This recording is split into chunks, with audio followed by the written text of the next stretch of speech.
Welcome back to Inspection Pro Joe for episode 3, Real Estate Reality. Today with us, we have Stephanie Weinstein of Weinstein Real Estate Team and Caldwell Banker. She is servicing the Easton, Sharon, Foxborough, Mansfield, and surrounding areas. And Stephanie is actually a Caldwell Banker Diamond Society agent, which means she's the top 11% of agents in the country. And last month, she got top 100 out of 3,400 agents. So we are very happy to have Stephanie on the show today. And with us again, of course, Joey. And we'd love to just get some of Stephanie's experiences with home inspectors so that we can give home inspectors, the real picture that real estate agents have of the home inspection industry. And hopefully we can get some great insight from her. Thank you, Stephanie. Don't beat us up. I'll try not to.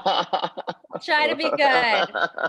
Well, after being in this business for so many years, I have a favorite home inspector that I use. So I've been doing this for about 10 years. So I have my favorite home inspector. And the reason why I like him so much is his demeanor. So when he walks around the house, he says, it's okay right now, but it could be an issue down the road, but it's nothing to get hysterical about. And, this is okay right now, but it could be something, in the future. So it's just that attitude about not panicking my buyers and smushing the deal. Exactly. And, honestly, that's how a home inspection should be done. It's whereas as home inspection professionals, we are not there to offer our opinions. We are there to report black and white in a positive attitude and not persuade the buyer one way or the other to buy something. We are there to present the facts, and then they're there to take that information with Stephanie, our lovely agent that we have on the show today, and they are the negotiation and they make the deal. And I think that's very important that you said that, because it's important for inspectors to understand as you're starting your business. You are not there to give fatherly advice. You are there to present your findings, and you don't know what's a big deal. As home inspectors, as people, and as agents, we don't know what's a big deal for our clients. Well, you may do because you have a relationship already built with them, but you don't. And what's a big deal for me may not be a big deal for them. So I don't want to blow anything out of proportion at all to kill a deal. Right. And especially that is completely unprofessional if we do that. Right. And especially for the first time home buyers, they are so nervous, when they come in with their clipboard and their pen, and they're just so nervous. So they listen to every little word the home inspector says. And I'm like, you know what, guys? Take a breath. You don't even need to write anything down. You're going to get a fabulous report at the end. Well, my home inspector, that's all computerized, and you're going to have red light, green light, yellow light.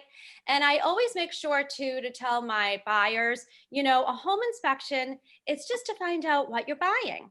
So it's not for you to go back and make a huge laundry list for the seller to fix all this stuff.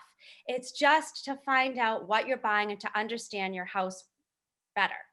Exactly. And it's so funny because I always tell people, like, what do you do? And I'm like, home inspections. And they're like, do you pass or fail houses? And we don't do that at all. It's an educational experience for that buyer, and we're really educating them about the house in a manner that 95% of everything we find is manageable items. Right. Right. And I have a 4.5 and a 2.5-year-old. And whenever my daughter falls and I react, she starts crying. But whenever I don't react, she doesn't start crying. And it's the same way as a home inspection. If I'm walking around the house and I'm like, oh my God, another broken thermal seal, the buyers are like, wait, another one? Rather than be like, oh yeah, there's a broken thermal seal. Oh, not a big deal. You just have a little bit of heat loss between the panes. You just have to replace the pane. It's like presentation is key, even when we're dealing with adults, especially first-time home buyers. Everything is presentation. I mean, I can't tell you how many deals have been squashed because of the home inspector over items that really weren't that bad, but because he was so dramatic, it squashed the deal. And so, as a listing agent, me knowing who the inspector is going to be on the other side is really important to me. Because there's some bad ones with some bad companies that I know there's going to be issues. So Yeah. do you have any horror stories of home inspectors you did work with that you won't work with anymore? Yeah, I did have one pretty bad horror story where I begged my buyer not to buy. It was actually my buyer, and it was a home inspector that she chose, that I didn't know. And to make a long story short, we went through the house and there was some goop running down the walls. The house was really dirty. She was using a 203K loan, so she was redoing the whole house, but there was stuff running down the walls. And I said to the inspector, "What is this?" And he said, "The house is just dirty and it's just gross." So anyway, he looks up in the attic, all is whatever. He says, "You have a mouse problem." So she's like, "That's fine. I don't care. I can deal with mice, whatever." So fast forward, she buys the house. Well, that goop running down the wall was bat urine. Oh my Wow. And her God. attic was infested with bats. Wow. Oh my God. Wow. So Joey, is that something that a home inspector should pick up on? Well, we have to, if we see evidence of stuff, it should be noted in the report that there should be an expert that comes in. If we would see something along those lines and maybe we didn't know what it was, we do air quality testing. We'd recommend an evaluation by a licensed environmentalist to come in and take a look and see what this issue actually is. And this is very important that somebody brings this up for our inspectors that are listening. If you ever don't know what something is as a home inspector, still put it in your report to protect yourself, as it needs to be evaluated by a licensed professional because of these issues right here. Not that we're experts with bat urine, because we're not at all as home inspectors. But we have to look at things that are odd. It's like if I go to my general doctor, right? They're gonna look at me, or she looks at me and she sees something that's a little bit off. She has no idea what's going on, whether it's my back, my lung, whatever, but I have a pain back there. So what does she do? She sends me to the next professional. And because she sees a sign that something's off, and that should be noted in the inspection report. Hey, this looks like dirt, but you know what? It's all over the house. You need to get this looked at by the next professional. An environmentalist needs to come in and see exactly what's causing this, and hopefully it's just dirty. Right. But there could be an underlying issue, and that's how we should treat. We are general practitioners in our field. We're not experts in electricity. We're not experts in HVAC. We're not experts in a roof. We are generalists when it comes to a home and a home inspection. If we see signs that are off, it's up to us to then pass on to the next professional. Basically. I love that. You're a general practitioner.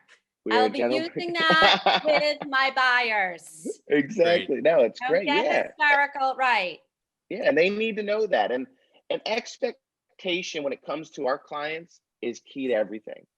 Setting the right expectation as an agent, setting the right expectation for our home inspectors to the client is everything. If we can set that realistic expectation is key, because what tends to happen is our buyers are watching reality TV shows, HGTV, and our lives are not HGTV specials.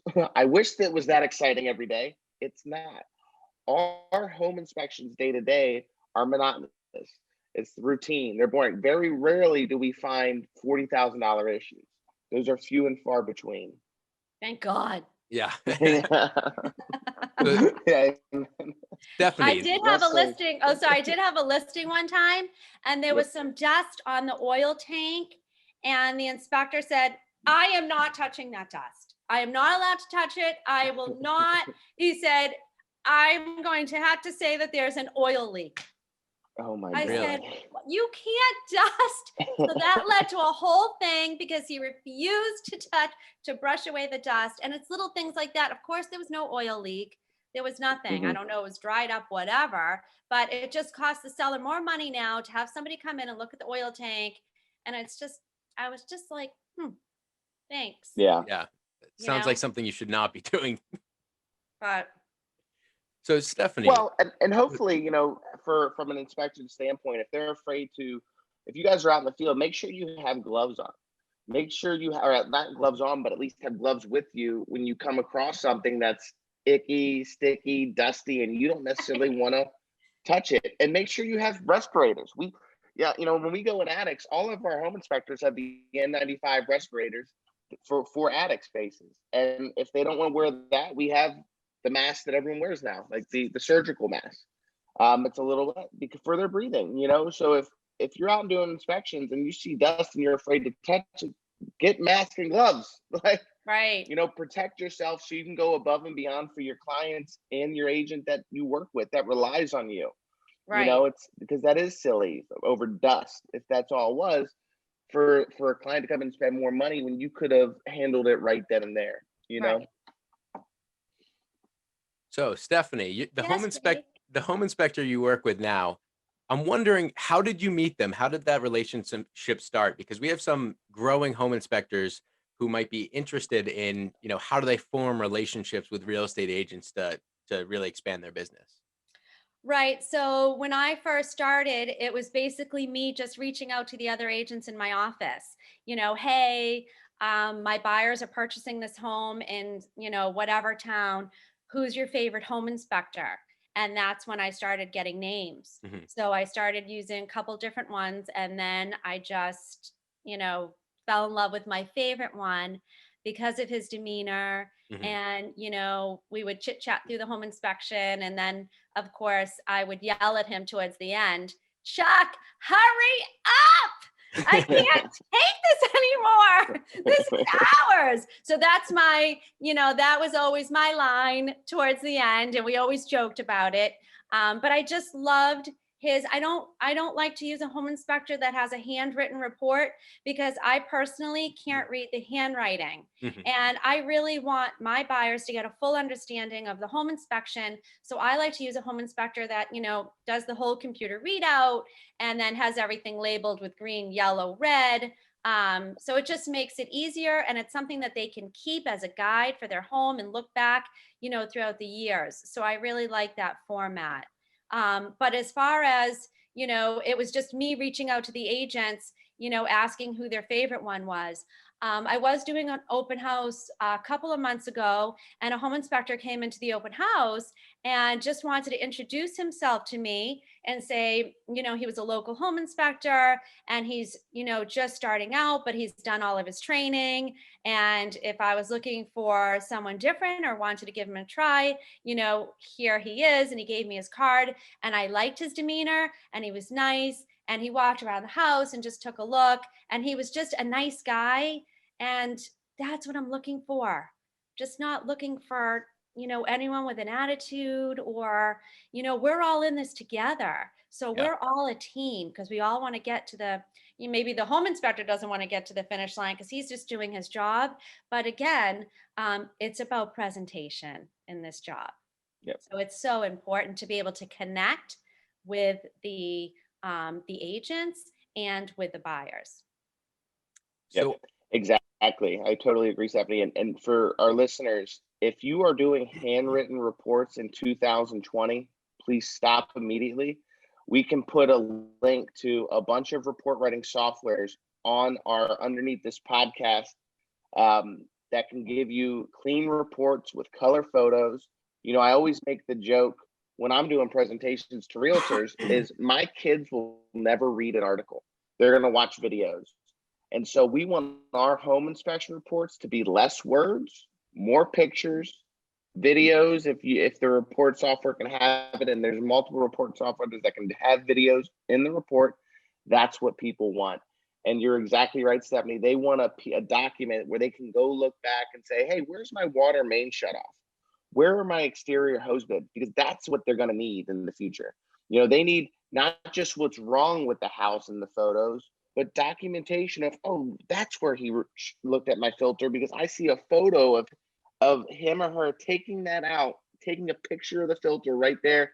And he said something about changing it every 3 months, or maybe it's in the report as a reference. Hey, make sure you're changing your filters every 3 months. That's so key. That is so key. As you guys are building your business, make sure that you're doing it right from the beginning, because then you can just grow. Once all the systems and processes are in place, now you can take that and grow your business and duplicate what's done right. So very important. I'm so glad you brought that up, Stephanie.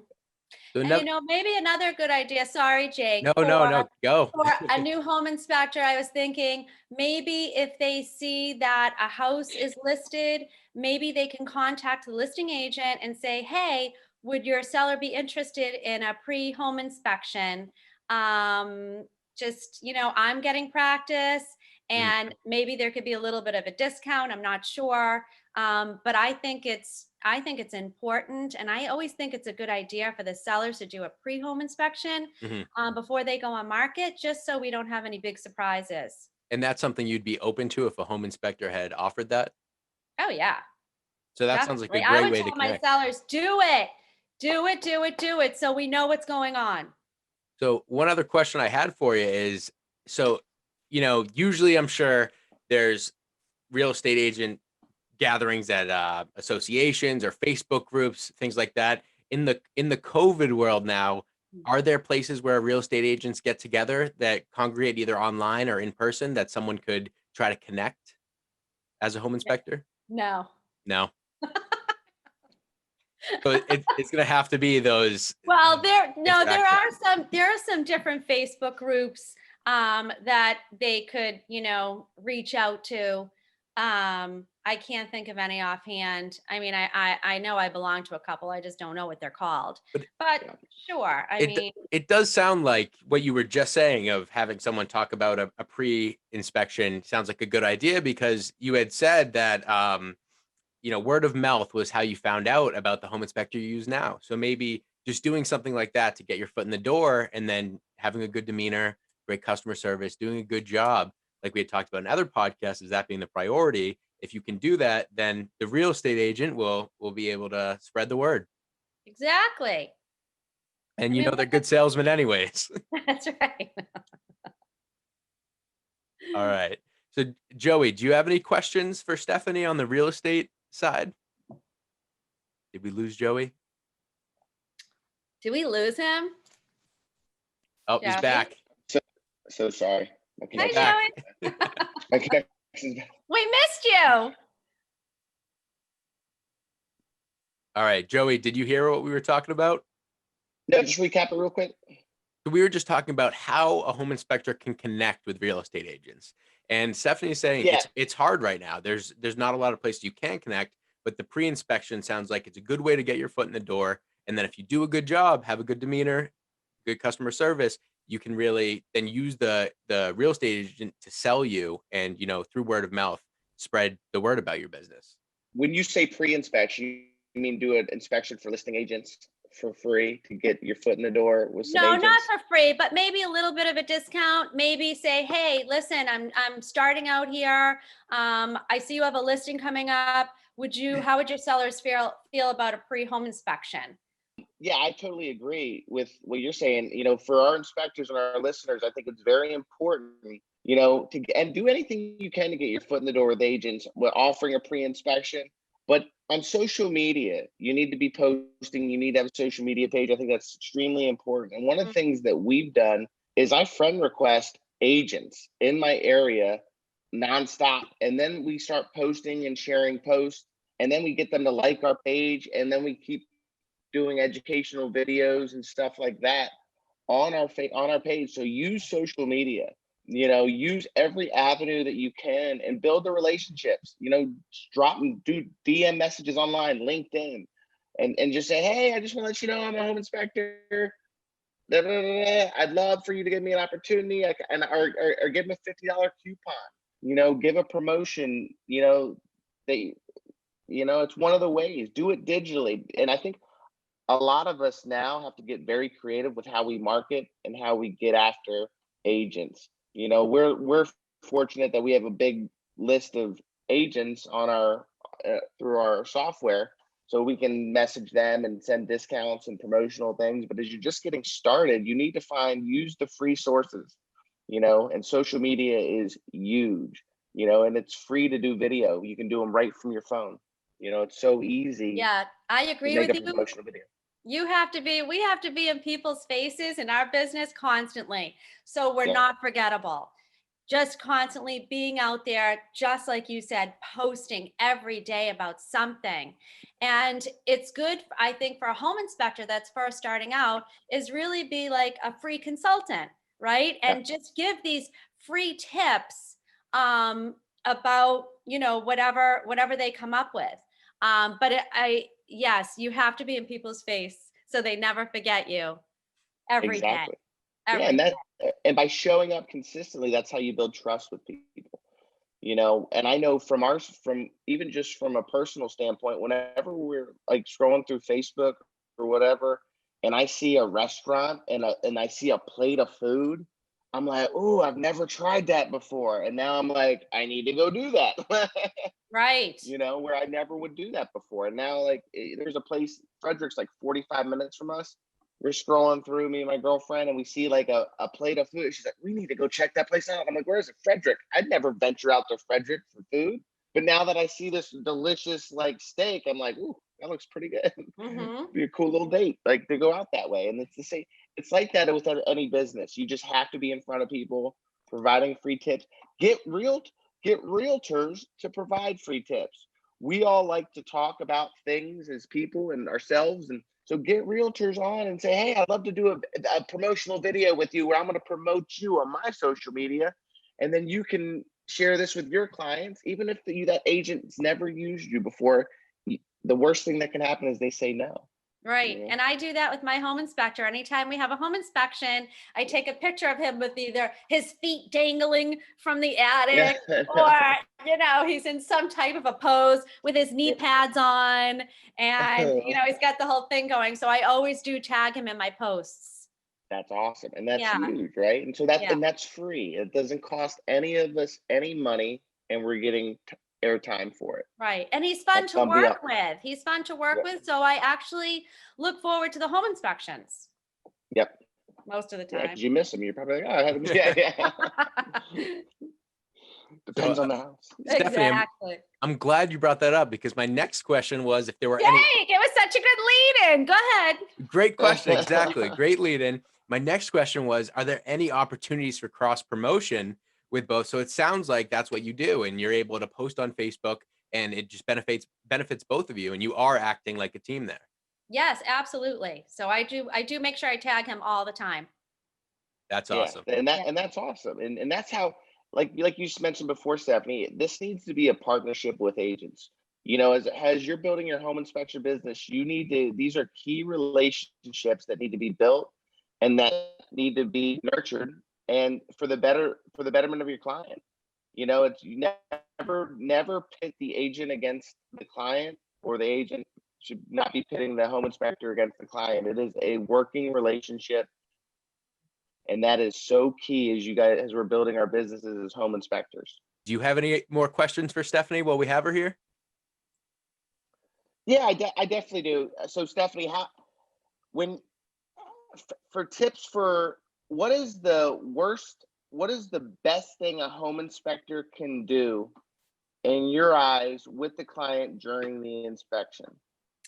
I think that the recap at the end, when he kind of, just recaps, this is, the house is in good shape. You're going to get your report tonight. Use this use this as a guideline as the years go on. I don't see anything major here. Just kind of like a recap, just to make the buyer feel good. Maybe, the furnace is older, but it does still have some life in it. Again, just presenting, what's wrong with the house in a calm demeanor, and a recap at the end so that everybody leaves feeling good. I am so glad that you mentioned that, because that is so key. So basically what Stephanie is saying to our listeners is it's so important as the home inspector that you put things in perspective before you leave. And that's done by going over the report at the end of the inspection. You're able to make light of things. And this has been very important too. If you're a home inspector and the client isn't there, getting them on the phone at the end of the inspection to go over your findings so you can put things in perspective, so you don't just send them a report and then they freak out. you know, or like, oh, that looks like a bigger deal than it was. And Mhm. that's so crucial to not killing deals and making sure that the transaction is smooth and easy, the way that it should be. So that's great. What's one thing that if you heard, what's one thing that you would avoid if you started to hear things about an inspector, or what would make you avoid an inspector besides the alarmist stuff, or besides him being an alarm? Honestly, there's a home inspector that a lot of folks use around my way, who's still doing the handwritten reports. To me, wah. Yeah. I I understand. That sounds like a huge pain point. I mean, it's awful, Jake. You should see their writing. It's like I can't read anything. So, excuse me. So this Bless- particular home inspector that that a lot of folks use, I don't get it. They're like, he's the best. I'm like, that's not the best. Who can read his handwriting? So, demeanor number one and computerized report number two, or maybe they're on the same level. All right. And Yeah. we had said speed as well. So is that something that home inspectors really have a lot of control over that they should be working on? Well, I think, the average home inspection should be 2 to 3 hours. And if you're starting out and you're not doing that, then you need to get with home inspection companies like myself who are doing it and have duplicated that process and are doing a great job, because time is money for everybody. Mhm. And the agents don't want to be there for that long. This isn't a free for all. When we go through a house, we have to follow some standards of practice. Mhm. And really, we're looking at the big ticket items. We're not looking at like for small, we are, that's important, but that's so important for the clients to understand too, is home inspections to prevent you from moving into a house and spending thousands of dollars. But as a homeowner, you will have to spend $100, $200 here and there. And so if you're not doing that as a home inspection company and you want to grow your business, you need to hone that in, that home inspections are 2 to 3 hours. And that's dependent. If you have a client that asks a lot of questions, it could be 3 hours, 3.5. But really, your average time for a single family should be 2 to 3 hours, plain and simple. And you need to make sure you're using a report that can provide that. Right. The killer is when the buyers bring their entire family with them to the home inspector, especially the father. So the father walks around with the home inspector, and then it takes hours. Yep. You've had some bad experiences there. And then a lot of the time the deal dies. That's great. So Stephanie, Yes. I'm wondering about the handwriting here. Are we talking worse than doctors? Yes, Jake, it's just scribbles. You can't read it. And who wants to look back at a report, 5 years ago and try to read this handwriting? One of them even wrote in pencil. I can't. I just cannot, Jake. So home inspectors out there, that's an easy fix that realtors hate. Just get digital with your reports. Exactly. Yeah, I can't even read my own handwriting. Yeah. All right. Well, thank you very much, Stephanie. Thank you, Jake. Joey, any more questions? No, this has been great. Yeah. We touched a lot of good stuff. That's awesome. Thank you so much, Stephanie, for being on our show. You're Thank you for welcome. the This great was insight. so exciting. I loved it. Yeah. All right. Well, Well, do it again. Exactly. Hopefully we can have you back on. I'd love to come back on. All right. Well, thank you to everyone listening. Thank you, Stephanie. Thank you, Joey. This has been great. And happy home inspecting. Yay. Happy Bye, home inspection, guys. guys. Yeah. All right.